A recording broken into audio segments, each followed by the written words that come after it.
Hi guys! So today, what's in my pump bag tayo. So isang taon na po natin siyang gamit. Simula nang nag-work po tayo. Yung pump bag ko, ito yung lagi kong dala pag may RTO tayo sa office. So papakita ko din pala yung laman nito. Ito po may first floor at second floor. Itong laman, pag-aalis ako. So hindi mawawala yung ating pump. Bestie pump. Yan.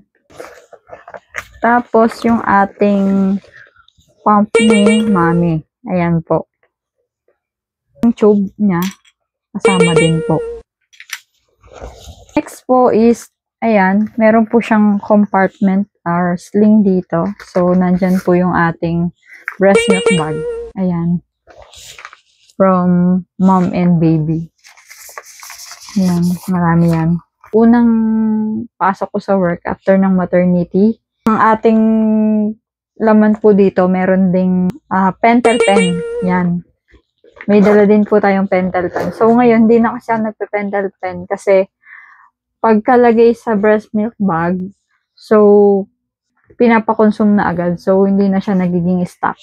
Dito po sa likod, meron din siyang bulsa. So, ayan. Dito ko nilalagay yung mga meds or yung tulad nito, yung multivitamin plus iron ko na meds. So, iniinom ko once a day. Tsaka itong ating ascorbic. So, whatever you like po. At itong sling po natin, ayan. Ganyan ko lang din siya ginagamit. Pero pwede rin siyang gawing backpack. So, may dalawa siyang sling dito. Anything you like, guys. Pwede nyong alisin to. Yan. Yan. Pwede rin siyang ganyan. Kung ayaw nyo talaga. So, next naman, dito na tayo sa ilalim. So, ayan. Pagka-open po natin is insulated bag din siya. Then, ayan. Makikita nyo yung ice bricks natin na dalawa. So, naka-mold na rin siya sa bottle. Actually, pag pumapasok din ako, meron din niyang minsan C2 or soft drinks. Tapos, ayan, for demonstration lang naman to. Ilagay ko. Pwede rin siya dito. Maglalagay dito.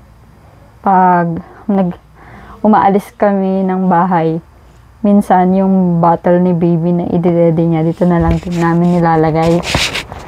So, ayan. So, next. So, ito. Yan. Dalawang ice bricks na tumatagal ng 24 hours. So, ito po siya. Ayan. Kita nyo po yung lamig niya. Sobra pong lamig yan. Ayan. So, ayan. Dito din nilalagay. So, ayun lang guys. Ito yung lagi kong dala. So, nandito yung laptop bag ko. Then, ito. Yan lang. Thank you guys.